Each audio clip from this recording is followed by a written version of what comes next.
In this video, I'm going to show you how to rotate your videos in Filmora. So if you want to rotate your video maybe to 100 degrees, 90 degrees, 180 degrees or more, it is pretty much simple.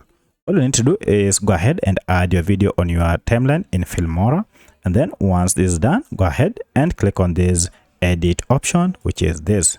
From here, go to video and then basic. Under it, click on transform. Now from transforms, scroll down until you see this option called rotate. Now using this wheel, you can rotate your video to any angle. For instance, I can rotate it by just moving this wheel on this screen like that.